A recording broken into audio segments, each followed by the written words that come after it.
আসসালামু আলাইকুম ওয়া রাহমাতুল্লাহ। খাবার খাওয়া শুরু করার কিছু সুন্নত আপনাদেরকে দেখাচ্ছি।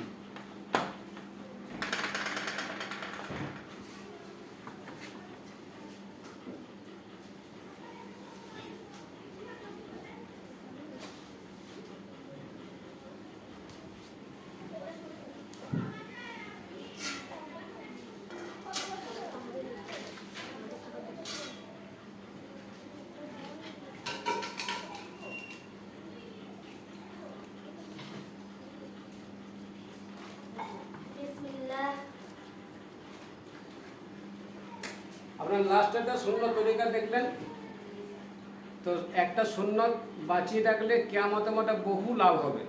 তো প্রত্যেক মুসলমান নর ও নারী এই সুন্নত তরিকা খাবার খাওয়ার চেষ্টা করবেন ইনশাআল্লাহ। আসসালামু আলাইকুম।